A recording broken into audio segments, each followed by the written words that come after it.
3월 10일 금요일입니다. 오늘 새벽 우리에게 주시는 하나님의 말씀은 사무엘상 11장 1절부터 11절까지의 말씀입니다.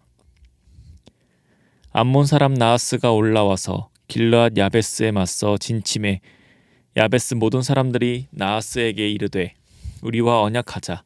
그리하면 우리가 너를 섬기리라 하니 암몬 사람 나하스가 그들에게 이르되 내가 너희 오른 눈을 다 빼야 너희와 언약하리라. 내가 온 이스라엘을 이같이 모욕하리라.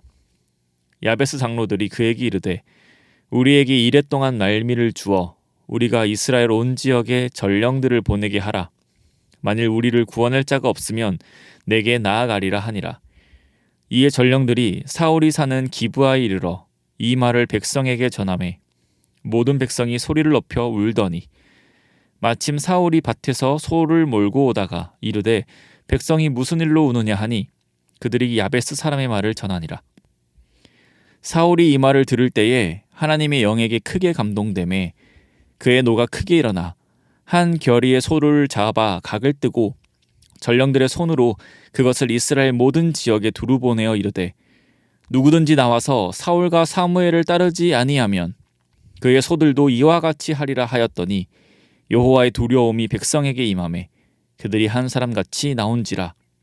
사울이 베색에서 그들의 수를 세어보니 이스라엘 자손이 30만 명이요 유다 사람이 3만 명이더라. 무리가 와 있는 전령들에게 이르되 너희는 길르앗 야베스 사람에게 이같이 이르기를 내일 해가 더울 때에 너희가 구원을 받으리라 하라. 전령들이 돌아가서 야베스 사람들에게 전하매 그들이 기뻐하니라. 야베스 사람들이 이에 이르되 우리가 내일 너희에게 나아가리니 너희 생각에 좋을 대로 우리에게 다 행하라 하니라. 이튿날 사울이 백성을 3대로 나누고 새벽에 적진 한가운데로 들어가서 날이 더울 때까지 암몬 사람들을 치매 남은 자가 다 흩어져서 둘도 함께한 자가 없었더라. 아멘. 사울은 이스라엘의 초대 왕이 되었습니다. 이스라엘의 왕을 달라는 요구가 터무니없는 요구임에도 불구하고 선하시고 인자하신 하나님께서는 이스라엘의 요구를 들어주셨고 사울을 첫 번째 왕으로 세워주셨습니다. 그 과정 가운데서 사울을 왕으로 인정하는 자들도 있었지만 사울을 왕으로 인정하지 않는 자들도 있었습니다. 분명한 것은 이스라엘도 왕이 다스리는 체제로 넘어가는 단계였고 그것이 비록 지극히 인간적인 판단에서 나온 요구였고 하나님이 보시기에 악한 행동이었지만 전능하신 하나님께서는 이 모든 것을 사용하셔서 이스라엘을 선한 길로 하나님의 섭리로 인도하신다는 것입니다. 오늘 말씀에서는 암몬이 길르앗 야베스와 전쟁을 벌이는 것으로 말씀을 시작합니다. 길르앗 야베스는 지도상으로 볼 때 요단강 동쪽에 있는 곳이고 갈릴리 호수 밑에 있는 지역입니다.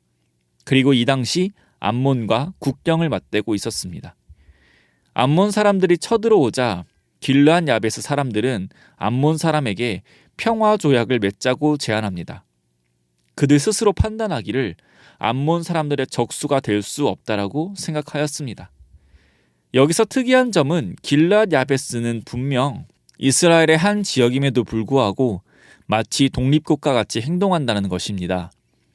만약 어떤 나라가 우리나라의 부산을 공격한다면 그것은 부산을 공격한 것이 아니라 대한민국을 공격한 것입니다.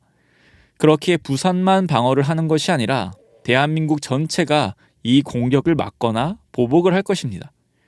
그렇다면 암몬이 길르앗 야베스 사람들을 공격하였다는 것은 이스라엘 전체를 공격하는 것과 마찬가지여야 할 텐데 다른 지파들은 등장하지 않고 길르앗 야베스 사람들만 암몬 사람들과 평화 조약을 맺자는 장면이 나옵니다. 이것을 통해 알 수 있는 것은 사울이 왕으로 세움받았지만 아직까지 원활히 왕정 체제가 되지 못한 것을 알 수 있습니다. 이스라엘은 과도기적인 상황에 있었던 것입니다. 절체절명에 놓인 길르앗 야베스는 암몬에게 화평을 청하지만 암몬은 그것을 철저히 무시합니다. 이제 곧 길르앗 야베스는 암몬 사람들의 수중에 떨어지게 될 텐데 그때 길르앗 야베스 사람들은 한 가지 제안을 합니다. 7일의 여유를 준다면 그동안 이스라엘 전 지역에 사자를 보내겠다. 그리고 우리를 도와주지 않는다면 너희들의 뜻대로 하겠다라는 것입니다. 누가 봐도 말도 안 되는 이 조건을 암몬은 승낙을 합니다. 암몬은 아마도 자신이 있었던 것 같습니다. 그리고 7일간의 그 짧은 시간 동안 자신의 병력을 물리칠 군사를 모집하기란 불가능할 것이다 라고 생각했을 것입니다. 그것도 그럴 것이 아까 잠깐 살펴본 바처럼 아직까지 이스라엘은 하나의 국가라기보다는 지파의 연합이라고 봐야 합니다. 상비군이라는 제도도 아직 확립되지 않았을 것이기 때문에 병력을 일으키려면 각 지파의 동의를 얻어야 하고 그 지파에서 또 병력을 일으키려면 7일이라는 시간으론 택도 없었을 것입니다. 7일의 시간을 번 길랏 야베스는 사울에게 이 소식을 전했고 이 소식을 들은 사울은 6절과 같이 하나님의 영에게 크게 감동돼 노가 크게 일어나게 되었습니다. 분노한 사울은 각 지파에게 군사를 소집하였고 이례적으로 많이 모인 그 이스라엘 병력들은 길랏 야베스를 구원하러 갑니다. 자신을 구원하러 온다는 소식을 들은 길랏 야베스는 나름의 전략으로 암몬 사람을 10절과 같이 안심시킵니다. 10절에 보면 우리가 내일 너희에게 나아가리니 라고 되어 있어서 너희가 정확히 누구인지 헷갈릴 수 있는데 이 너희는 암몬 사람들을 의미합니다. 그렇기에 길랏 야베스의 말은 우리가 7일의 시간 동안 이스라엘 전역에 도와달라 요청하였는데 아무도 도와주지 않았다. 이제 약속한 시간이 되었으니 너희들의 뜻대로 해라 라는 의미입니다. 그래서 아마도 암몬 사람들은 방심했을 것이고 철저히 전략을 짜 공격한 이스라엘은 결국 대승을 거두게 됩니다. 이 일련의 과정들을 보면 사울의 훌륭한 리더십이 이스라엘을 구원했다. 역시 사울은 왕에 적합한 인물이었고 이스라엘이 하나님께 왕을 요구한 것은 정말 현명한 요구였다라고 받아들일지도 모르겠습니다. 허나 사울이 길르앗 야베스의 전가를 듣고 노했던 그 말씀에 우리는 그저 사울의 의지로 노한 것이 아님을 성경이 말하고 있다는 것을 알 수 있습니다.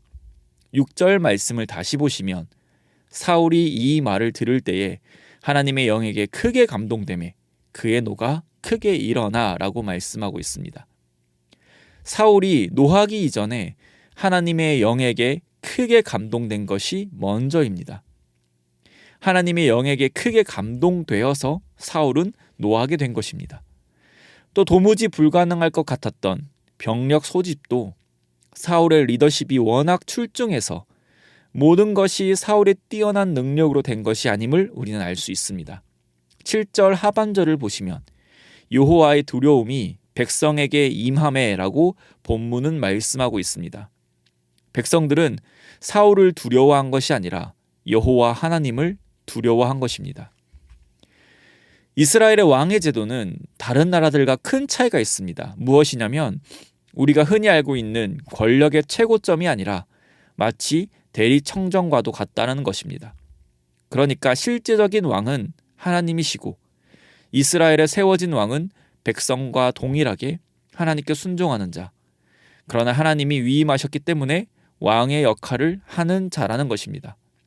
왕의 역할을 한다고 해서 자신이 진짜 왕이 아니라 어디까지나 위임받은 것으로 생각해야 한다는 것입니다. 실제 이스라엘을 구원하시고 이스라엘을 다스리시고 이스라엘을 인도하시는 분은 하나님이십니다. 이스라엘이 어려울 때 사사들을 세우신 것처럼 하나님께서는 왕 또한 하나님의 도구로 사용하셔서 암몬과의 위급한 상황에서 이스라엘 백성들을 구원해 주십니다. 그러므로 왕은 오직 하나님 한 분밖에는 없으며 백성들은 그 왕이신 하나님을 사랑하며 섬기며 살아야 합니다. 사랑하는 성도님, 오늘 우리도 하나님의 통치 아래에 있는 하나님의 백성임을 고백합니다. 그 증거가 우리가 예수를 나의 구주로 그리스도로 고백하는 것입니다. 우리는 이제 하나님의 자녀로 세상의 권세와 사단의 유혹으로부터 자유로운 자입니다. 그렇기에 오늘을 살아갈 때에 암몬과도 같은 거대한 문제 앞에 굴복하거나 사울과 같은 누군가 혹은 나 자신의 힘으로만 살아가지 않기를 소망합니다. 물론 우리는 우리 방법대로 열심을 다하며 지혜를 다하며 오늘을 살아가야 합니다. 길르앗 야베스가 암몬을 속이고 사울이 병력을 3대로 나누어 전쟁을 한 것처럼 말입니다. 그러나 그것으로만 되는 것이 아님을 인정하고 아는 것이 중요합니다. 이 모든 것이 하나님의 보호하심 아래에 있기에 가능한 것이며 예수 그리스도의 은혜 안에 있기에 가능한 것임을 우리는 알아야 합니다. 그러므로 오늘을 살아가실 때에도 나와 동행하시는 하나님으로 인해 자유함을 가지고 살아가시기를 소망합니다. 그리고 그 자유함을 가지고서 그리스도의 종이 되길, 우리 이웃의 종이 되길 기꺼워하며 살아가는 오늘 하루가 되기를 소망합니다. 기도드리겠습니다. 하나님 아버지 감사드립니다. 모든 것을 창조하신 창조주 하나님께서 나의 왕이 되시고 나의 구주가 되시니 감사드립니다. 타락한 우리가 하나님의 백성으로 살아가는 것이 얼마나 큰 은혜인지를 오늘도 깨닫게 하셔서 오늘 하루를 살아가는 모든 시간 동안 그 은혜에 기뻐하며 살아가는 우리 되게 하여 주시옵소서. 그러나 우리 연약하여 그것을 은혜로 생각하지 못하고 살아갈 때가 있습니다. 하나님, 혹여나 우리가 하나님의 백성이란 사실이 기쁨이 되지 않는다면 다시 한 번 더 깨닫게 하셔서 하나님의 기쁨으로 살아가는 그 은혜를 놓치지 않게 하여 주시옵소서. 오늘 하루를 살아갈 때에 도저히 불가항력적인 암몬과도 같은 문제가 있을지 모르겠습니다. 그러나 그것보다 훨씬 크신 하나님, 이 모든 것을 다스리시고 주관하시는 하나님이 내 아버지라는 사실을 깨닫게 하셔서 오늘도 모든 힘듦과 어려운 가운데 믿음으로 넉넉히 이기며 살아가는 귀한 하루 되게 하여 주시옵소서. 그리하여 믿지 않는 이들에게 하나님을 믿고 살아가는 것이 얼마나 기쁘고 행복한 것인지를 전하여 하나님께 영광 올려드리는 우리 되게 하여 주시옵소서. 오늘 하루도 하나님의 은혜 부어주실 줄 믿사오며 이 모든 말씀 살아계신 우리 주 예수 그리스도의 이름으로 기도드립니다. 아멘. 이 시간 함께 기도하실 때 주신 말씀을 붙들고 기도하시고 주간 기도 제목에 따라 모든 소그룹 모임을 위해서 기도하겠습니다. 다락방 모임, 전도회, 모든 모임들마다 예수 안에서 한 가족과 같이 은혜를 나누는 모임이 되게 하시고 우리 교회 안에 소외되는 영혼이 하나도 없는 사랑 많은 가정 같은 교회 되도록 기도해 주시기 바랍니다. 또 다락방을 섬기시는 순장님들과 교회를 책임지고 섬기시는 장로님들을 위해서 함께 기도해 주시길 바랍니다. 또 3월 24일부터 시작되는 말씀 사경회 가운데 하나님께서 은혜 부어주시는 시간 되기를, 또 말씀 전하시는 강사님, 하나님의 말씀 온전히 선포할 수 있도록 기도해 주시기 바랍니다. 합심 제목과 개인적인 제목으로 기도하겠습니다. 함께 기도하겠습니다.